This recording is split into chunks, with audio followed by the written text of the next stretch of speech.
I dreamt a dream tonight. William Shakespeare, Romeo and Juliet. In the 1950s, space and space travel was the stuff of science fiction. It was everybody's boyhood dream to imagine traveling to the moon or Mars or even to some far-off galaxy. The Flash Gordon comic strip, first published in the USA in 1934, introduced the world to science fiction as it told the exploits of Flash Gordon's battles with Ming the Merciful. We had to wait until the 1960s before science fiction could become science fact. The Apollo dream started in the 1960s at a time when the Western powers, notably the USA and Europe, were confronting what they envisioned was the rising Soviet threat of communism. This period is now referred to as the Cold War. I do not intend to treat you to a summary of the Cold War, which I described in my previous 2 video series, and there are many better books and videos on this subject online. This excellent CNN 24-part production provides an overview of the Cold War. The full 24 episodes last over 18 hours, so if you cannot spare 2 days of your busy life, then try watching this snappy Cold War in 9 minutes version from John D. Ruddy. The only problem with this otherwise excellent video is that Mr. Ruddy seems to fantasize that the USA landed men on the moon. The fear in either camp was that one side might gain the advantage and place missiles in space or even on the moon. That would make their opponents an easy target, perhaps in some future conflict. In the Cold War, every catastrophic nightmare imaginable seemed a daily possibility. I remember those times very well. It was a time when one lived in an unreal fear of global devastation. The Cold War was not a real war as we understand conventional warfare, in which battles take place and soldiers and civilizations from both sides die, or large areas of civilization are declined, as in the First and Second World Wars. So, in the absence of any battles, deaths, or destruction, it was hard to know who was winning the Cold War. The lack of a yardstick by which to measure progress in the Cold War was quickly rectified.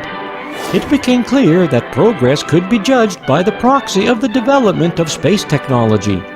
In reality, it was an arms race somewhat disguised as a race for space in the public eye. It was a race to develop long-range ballistic missiles to carry nuclear weapons. In this respect, Russia was seen to be in the lead as they had achieved several notable firsts in space technology.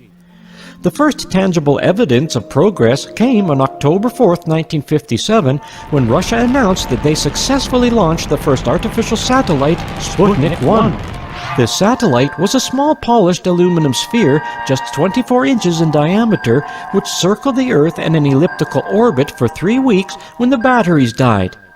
It was not in a stable orbit, and it crashed back to Earth 2 weeks later. As a direct result of the Sputnik 1 satellite, President Dwight G. Eisenhower signed the National Aeronautics and Space Act establishing NASA on 29 July 1958. When it began operations on 1 October 1958, NASA absorbed the 43-year-old National Advisory Committee of Aeronautics, NACA. NACA was a federal agency to undertake, to promote, and institutionalize aeronautical research. On February 5, 1959, NASA established a working group on lunar exploration. Members of NASA, the Jet Propulsion Laboratory JPL, the Army Ballistic Missile Agency ABMA, the California Institute of Technology, and the University of California participated in the meeting. Preliminary studies showed that the Saturn booster, with an ICBM as the second stage and a center rocket in the third stage, would provide a capable carrier for manned lunar circumnavigation vehicles.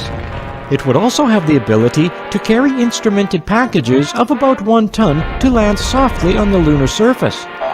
The report's summary states, "The present report presents ABMA's accomplishments in the study. It discusses all of the subject agreed upon by NASA and ABMA, including a recently assigned section on manned lunar landings. Many problems still exist, and further effort is necessary as described in Chapter 7 of this report. So we have the beginning of the USA's desire to land men on the moon. This intention was almost a year before President Kennedy took office on 20 January 1961, and 2 years before the historical spaceflight of Yuri Gagarin. There were ideas as far back as 1955 to build a rocket to reach the moon as described by Wernher von Braun in a movie produced by no other than Walt Disney. The real shock announcement for the USA came on April 12, 1961. The Soviet Union declared that cosmonaut Yuri Gagarin had orbited the Earth in the capsule Vostok 1. As such, cosmonaut Yuri Gagarin was the first human to reach space and return safely to the Earth. Nikita Khrushchev, the Soviet leader at that time, did not lose any time to claim that space first demonstrated the superiority of the Soviet Union in space technology. Just out of interest, it may well be that Yuri Gagarin's story was not all that it was claimed to be as described in this video from Spark, but that is another matter altogether. According to John Logston, who was a member of the NASA Advisory Council, President Kennedy had little interest in space exploration when he first moved into the Oval Office.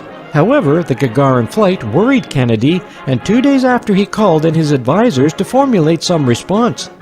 He stressed that there was nothing more important than getting into the lead position in space technology. In a memo to Vice President Lyndon Johnson, he asked this question: do we have a chance of beating the Soviets by putting a laboratory in space, or by a trip around the moon, or by a rocket to go to the moon and back with a man? Is there any other space program which promises dramatic results which we could win? On 20th April 1960, he laid down the challenge to his advisors: find me a space program which promises a dramatic result and that we can win. Just 5 weeks later, on 25th May 1961, President Kennedy delivered his now famous speech to Congress declaring the intention of the USA to put a man on the moon before the end of the decade. The more celebrated version of this speech was given later at Rice University. A valuable insight into the thinking of President Kennedy can be judged by his comments in the recording of the meeting he had on 21st November 1962 with his then NASA Administrator James E. Webb. When discussing priorities in space exploration, President Kennedy emphatically states, "Everything that we do ought to be tied into getting onto the moon ahead of the Russians." President Kennedy did subsequently appear to waver the expressed doubts about achieving his goal of sending man to the moon. On 20 September 1963 at the United Nations General Assembly, he offered to mount a joint manned lunar program with the Soviet Union. In a field where the United States and the Soviet Union have a special capacity, space, there is room for new cooperation for further joint efforts. I include among these possibilities a joint expedition to the moon. Soviet leader Nikita Khrushchev rejected the proposal, agreeing that his military brass that such an effort would provide an opportunity for the US military to learn more about Soviet missile programs. For Kennedy to make such an offer after his bombastic speech only 2 years earlier may indicate that Kennedy was having doubts about the US achieving his stated goal and getting men to the moon and bringing them back safely.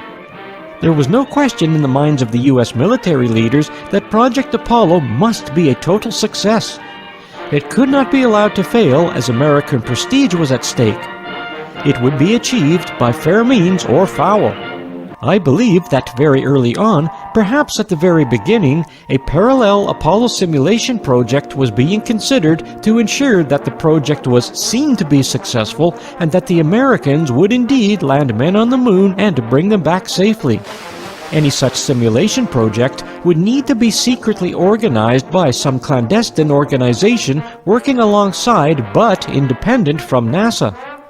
I refer to this organization as NASA X to distinguish it from the real NASA.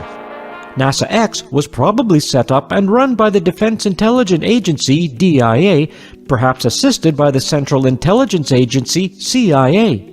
The DIA is an intelligence agency of the United States federal government which specializes in defense and military intelligence. It was first established on 1st October 1961 under President John F. Kennedy by Defense Secretary Robert McNamara, interestingly just 4 months after Kennedy's moon speech. So our story of intrigue and deceit begins. NASA has just 7 years to land men on the moon, and NASA X has 7 years to devise a method to convince the world that men had landed on the moon. Truth and belief. I pull in resolution and begin to doubt the equivocation of the fiend that lies like truth. William Shakespeare, Macbeth. One gigantic fraud. The Apollo project is perhaps one of the greatest frauds in modern history.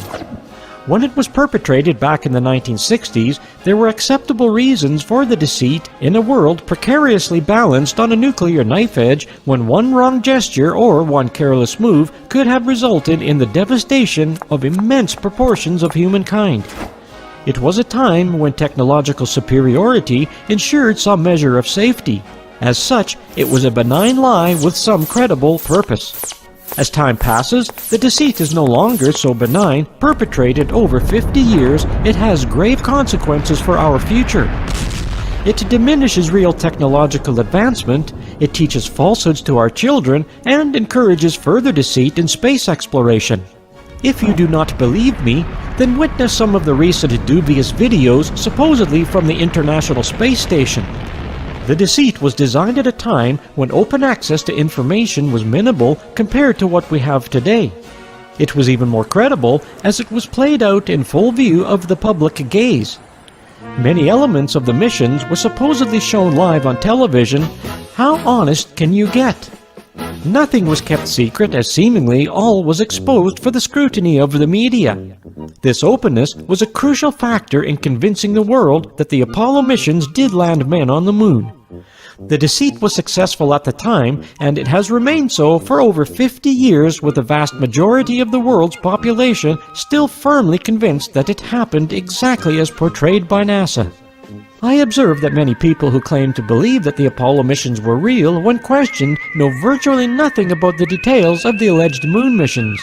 Even so, they are quick to repudiate any suggestions that they may have been so gullible as to have been deceived so easily. There appears to be a faith, a zeal, almost on a par with a cult or religion, that their beliefs should never be doubted, let alone questioned.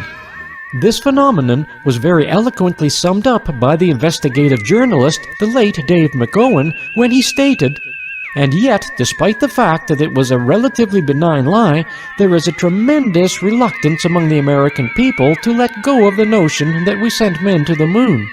There are a couple of reasons for that, one of them being that there is a romanticized notion that those were great years when one was proud to be an American.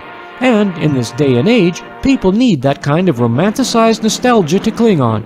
But that is not the main reason that people cling so tenaciously, often even angrily, to what is essentially an adult version of Santa Claus, the Easter Bunny, and the Tooth Fairy combined. What primarily motivates them is fear. But it is not the lie itself that scares people, it is what the lie says about the world around us and how it really functions. For if NASA was able to pull off such an outrageous hoax before the entire world and then keep the lie in place for 4 decades, what does that say about the control of information we receive? What does that say about media and the scientific community and the educational community and all the other institutions we depend on to tell us the truth? What does that say about the very nature of the world we live in? That is what scares the hell out of people and prevents them from even considering the possibility that they could have been so thoroughly duped. It's not being lied to about the moon landings that people have a problem with, it is the realization that comes with the revelation. If they could lie about that, then they could lie about anything. So how do we decide what is true? You may believe that it is an easy matter to decide what is genuine and what is not. The fact is that in certain areas, it is not so easy. We have a predisposed tendency to believe what we see in the mass media or from anyone labeled as expert in the subject under discussion. The obvious answer is to examine the evidence for ourselves. Unfortunately, we are often too declined to spend the time, or we do not see the need. The evidence is there if we only take the time and the effort to research it. NASA has provided a copious amount of evidence which on the face of it irrefutably proves that the moon landings were factual. If the Apollo moon landings were faked, then we would expect the evidence provided by NASA to be fully conversant with their story of success. But it is not a matter of what NASA got right, but more importantly, what they got wrong. These errors in the NASA deceit are what we will highlight later in this video series. Once that rocket disappeared into the sky, the only evidence we have for what happened next is that emanating directly from NASA with no collaboration from any independent source. You can easily imagine that this would be a perfect scenario in which to manufacture a fake. There are no witnesses and no independent confirmation that the report events had taken place. Furthermore, the illusion of reality was cleverly enhanced by having live TV broadcasts from the moon, which proved to be compelling proof. As David Percy comments, "The idea that we went to the moon and that we were successful in our Apollo endeavors is so firmly embedded in the cultural lives of people on this planet that to voice the opinion that this might be untrue smacks of paranoia, and to present evidence for these doubts smacks of heresy." The question is simple: if NASA faked the moon landings and manufactured all of the evidence and photographs, videos, and mission transcripts, how could we ever prove it was a hoax? One would expect such a hoax to be perfectly fashioned, so it would be impossible to disprove and to show it was indeed a fake. But what if NASA has made some small unintentional errors in constructing the hoax? Let me employ an analogy. Like most analogies, it is not perfect, but it is robust enough to illustrate my point. 100 years ago, a previously unknown Rembrandt painting was discovered in an old warehouse. Together with the painting was also found a pile of documents which showed the provenance of the painting back to the great master Rembrandt himself. The painting was examined by experts, and the composition, technique, brush strokes, and signature had all been judged to be authentic to the style and technique of Rembrandt. A subsequent analysis of the paint pigments revealed the presence of titanium white, which was not available until the 20th century. Surely the painting must be a fake. Well, not quite. It may at first seem to be damning evidence of fakery, but it cannot be ruled out that the painting was retouched at a later date by some well-meaning restorer. So this evidence is what we may call debatable. In other words, we cannot on the face of it decide either way. However, further investigation on the canvas shows that it was a machine-woven canvas. Machine-made canvases were only manufactured 200 years after Rembrandt's death. Now we have conclusive proof that the painting must have been faked long after the death of Rembrandt, when the canvas type became available. This fact is conclusive proof that the painting was indeed a forgery. When dealing with the falsification of an object or event, it is important to realize that no amount of collaborative evidence can prove that the object or event is genuine. On the other hand, just one single piece of evidence is sufficient to prove conclusively that the object or event has been falsified. It is in this vein that we will view the Apollo evidence. The Apollo evidence! We all believe that we can judge what is true and what is not, but sometimes we can be deceived. Often our discussion about what we believe is based on incomplete research of the particular subject. We have a predisposition to accept what we see in the media as being factual. There is a long history in many countries of the truth being influenced by specific nefarious propaganda. There is a tendency to assume that all of the evidence that NASA shows us comes from the Project Apollo period of 1968 to 1972. But how do we know this? Certainly, it has all gradually appeared online with the advent of the Internet in the mid-1990s. Before this, NASA had only showed us a few dozen selected photographs or video clips of the astronauts on the moon, mostly released as fodder for the media or as live TV transmissions at that time. It is possible that in the intervening period from 1972 to the mid-1990s, much more of this evidence was fabricated to complete the story. We shall probably never know the truth. The debate on the anomalies found in the Apollo evidence can often be dubious and inconclusive. We need to have a simpler approach and concentrate only on the aspects which are relevant in deciding if it was true or if it was an elaborate hoax.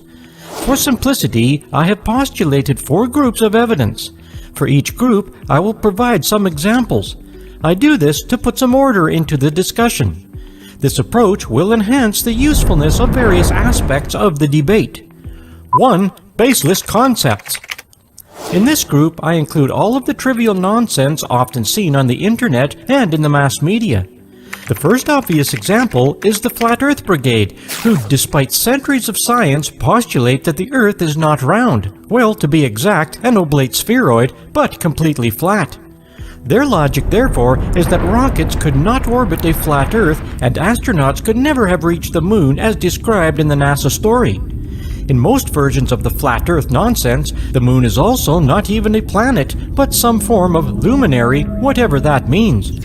Heaven knows what science they need to invent to confirm such ludicrous beliefs. They believe that Antarctica and the South Pole do not exist. Instead, they postulate a giant ice wall which surrounds a circular, flat Earth. You may need a few beers to get your head around this one. Out of interest, one of the best debunks I have seen on the flat Earth nonsense is from Professor Dave.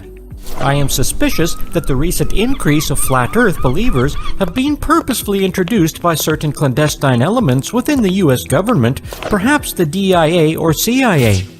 The object has been to denigrate all of the moon landing deniers by associating their beliefs with the flat Earth nonsense. It is now a widely held belief that if you doubt the official Apollo story, then you must also believe in the flat Earth theory. Unfortunately, this propaganda exercise has been extremely successful. A brief overview of the more recent growth of this flat Earth trivia is presented in this video from The Good Stuff. The second example of this nonsensicality is the fringe group who have an explanation as to why NASA has never returned to the moon for almost 50 years. They agree that the Apollo astronauts did land on the moon and return safely to Earth. However, they believe that on landing they were confronted by moon aliens who warned them never to return. A typical example of this confused thinking is illustrated in this video from Entertainment Tonight. The problem with this premise is that NASA astronauts did return 5 more times. Perhaps the aliens relented on their threat. I cannot help but think that this is also some clandestine propaganda exercise. Another cold beer, anyone? I think that we can safely disregard all of the outlandish postulations which have no evidential foundation. Debatable facts. Now we move on to more evidence-based arguments. In this second group, we can identify aspects of the skeptic's claims for which there may be reasonable alternative explanations, but no factual data to decide which alternative is the true one. The first example concerns the absence of stars in the Apollo photographs and videos. The skeptics maintain that with no atmosphere, the stars would be visible in the blank lunar sky, but we never see stars in any of the Apollo material. The counter-argument to this offered by the pro-NASA group is that the brightness of the lunar surface was such that the exposure settings used on the cameras were too brief to register the faint light from the stars, all very plausible. Without any further collaboration, it is impossible to decide what is the fact, stars or no stars. Our only witnesses to this were the Apollo astronauts themselves, and they state that there were no visible stars observable from the lunar surface. Of course, this beggars the obvious question. Why, with such a great opportunity, didn't the astronauts adjust the exposure settings on their cameras? They would have been able to capture what must have been a wondrous view of the heavens. In subsequent missions, they could have taken special cameras and film to capture these important star images. They didn't, and one wonders why not. The second example concerns the radiation from the Van Allen radiation belts. These eponymous radiation belts were first identified in 1958 by Dr. James Van Allen in a paper published in the Scientific American magazine. In this paper, he warned of the extreme dangers for astronauts passing through these radiation belts. He even estimated the amount of radiation that would be suffered by the astronauts. His calculations show that the astronauts could potentially be exposed to extremely dangerous radiation. The skeptics maintain that the Apollo astronauts would have suffered life-threatening exposure to this radiation. According to the published NASA figures, the actual radiation received by the astronauts was minimal, no more than the exposure that one would be received from a couple of chest X-rays. The pro-NASA group also state that the path taken by the Apollo spacecraft was such that the astronauts avoided much of the dangerous area of the Van Allen belts, although this is untrue. We will examine this in more detail later on in this video series. Again, it is not possible on the evidence available to determine what is fact and what is not. The astronauts have survived into normal old age. They have shown no apparent signs of illness caused by any exposure to the high levels of radiation. It could mean that the NASA figures on radiation exposure are accurate, or simply that no astronaut has traversed the Van Allen radiation belts. Mary Bennett, a co-founder of Owlist.com, has produced an in-depth assessment of the state of knowledge concerning the radiation challenge facing Orion, now renamed Artemis. What is interesting in this paper is the conclusion that the NASA published radiation dosages for the Apollo missions are out of sync with more recent data collection on radiation in space. I cannot help but feel that continuing to defend the idea of the Apollo hoax in this regime of discussion only leads to a pointless, continuously circular debate with the pro-NASA crowd. I am not in any way saying that most of these anomalies suggested by the skeptics are irrelevant, as I believe the majority have some merit. However, we do not progress the debate any further if we confine ourselves to debating in this contentious area. Improbable circumstances. The third group is interesting in that it concentrates on the elements of the Apollo narrative that at first sight appear to be highly improbable or do not in themselves conclusively prove any fakery. They nonetheless cause one to question the veracity of the story. The first example concerns the Van Allen radiation belts. These belts of high radiation were known to present a danger to the astronauts. We would therefore have expected that Apollo Mission Control would have some concerns about the safety of the astronauts as they passed through these belts of dangerous radiation. The first Apollo mission to pass through these radiation belts was alleged to be Apollo 8 on 21 December 1968. One would have expected Mission Control to be feverishly checking what level of radiation the astronauts were experiencing on Apollo 8 and how they were feeling as they were hurling through the Van Allen radiation belts. Such checks should have been crucial, as any deliberation of the astronauts to perform their tasks could have resulted in mission failure and even possibly the death of the astronauts. It may surprise you to know that as the astronauts traverse the Van Allen radiation belts, there is no mention of these belts of radiation, nor any request for Geiger counter readings in the mission transcripts. NASA state that the mission transcripts cover all communications between the astronauts and Mission Control in Houston. This omission appears to be a highly improbable event. Is it feasible that NASA Mission Control could have shown such scant disregard for the health of the astronauts and the success of the mission, given the known possible dangers of the Van Allen radiation belt? The second example covers why NASA stopped moon missions after the final mission of Apollo 17 in 1972, following the cancellation of Apollo missions 18, 19, and 20. At the time of writing this video series in late 2020, there have been no attempts to send any more manned missions to the moon by the US or any other nation. NASA has been developing deep space projects since 2004 under various names, Orion, Constellation, and now Artemis, but so far they have shown no likelihood of returning to the moon at best until 2024, as recently mandated by President Trump. It is difficult to mention any other technological achievement in the history of man that suddenly stopped with no ongoing development. If any of the Apollo missions had successfully reached the moon, then we would have expected continuing scientific and commercial development of the resources on the moon. We should have seen moon bases, exploration of minerals, and many other scientific ventures, but after more than 50 years, we have nothing. This fact must also be compared to the timescales supposedly achieved in the Apollo project. On December 24, 1968, just 7 years and 5 months after President Kennedy announced on 25 July 1961 the proposed mission to the moon, the Apollo 8 astronauts were supposedly orbiting the moon. When President Kennedy announced the goal of reaching the moon, only one American, Alan Shepard, had been briefly into space, and even that was just about 1 minute on the 15-minute suborbital mission. So we are left with a comparison that back in the 1960s, the USA managed to develop the means to reach the moon in less than 8 years, whereas in the second millennium, it will at best take more than 20 years to achieve the same thing, and this is assuming that any nation finally sends men to the moon. The vast difference between the technology available to NASA in the 1960s and that developed in the following 50 years is mind-blowing. So, in theory, it should now be much easier to reach the moon.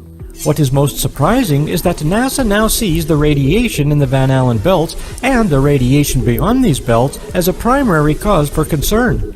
However, their own published radiation data for the Apollo project shows that the astronauts received very minimal radiation. Undeniable facts. In this final group, we have those aspects of the Apollo story that expose the fakery beyond any reasonable doubt. It is this group of evidence-based facts that prove that the Apollo astronauts did not reach the moon or come even close, and that the clandestine elements within NASA perpetrated the moon landing hoax. Such analysis is based on physical laws and astute observation, as we shall discover. There are several distinct differences between the Earth and the Moon, namely the atmosphere and the gravitational force. It is these physical differences that can show us the real evidence of the fakery. The first important aspect is the difference in the gravitational forces on the Earth and on the Moon. This difference is due to the relative sizes and the varying composition of the two planets. The gravitational force on the Earth is about 6 times that on the Moon. The second crucial difference is the lack of any real atmosphere on the Moon. Any attempts to fake the Apollo videos must account for the effects of the significant difference in the gravitational forces. NASA conducted many experiments with specifically designed equipment to simulate the reduced gravity on the Moon. NASA produced several types of harnesses and wire supports in an attempt to replicate the lesser gravity. These experiments were designed primarily to train the astronauts and to get them accustomed to the effects of the lesser lunar gravity. In all probability, these same devices were utilized to create the fake footage that NASA produced that convinced the world that they had achieved the most significant event in human history. Even though NASA cleverly tried to simulate the lesser gravity on the Moon, unfortunately for them, it is one of those areas for which we can demonstrate that the videos were faked here on the Earth. We will show this convincing evidence later on in this series, Exposing the Deceit. The second area of interest is the Moon's atmosphere, or to be more precise, the lack of it. Sound is transmitted as compression waves through our atmosphere here on Earth. On the Moon, there is no atmosphere, so there should be no transmitted sound. In case you missed it at school, here is the video of the bell jar sound experiment. In the majority of the NASA videos allegedly filmed on the Moon, there is no sound to be heard except the astronauts' conversations between themselves and with mission control. Unfortunately for the perpetrators of the fraud, there are several instances in which sound is audible, impossibly transmitted through the non-atmosphere. We will show irrefutable evidence of this later on in Exposing the Deceit. Why is such a categorization important? This categorization is important because we see that almost exclusively the pro-NASA believers restrict their discussions within Category 2 debatable facts, concentrating on a few standardized anomalies as their debunking exercise. We do not see much debate from the pro-NASA camp within the more revealing Category of 3 improbable facts, and almost nothing in Category 4 undeniable facts. There are good reasons for this, in that it is within these areas that their defense of the official Apollo story totally fails. Unfortunately, the Apollo deniers fall into this trap and obviously continue to debate within these restricted areas, which are purposefully selected by the pro-NASA camp. I believe it is time for the Apollo moon landing deniers to concentrate on asking questions within Group 3 and 4. The proof of the fakery lies within this regime and poses questions which are difficult for the pro-NASA devotees to answer. It is therefore crucial to choose this battleground rather than fall prey to the pro-NASA preferred area of debate in which they have already formulated their dubious answers.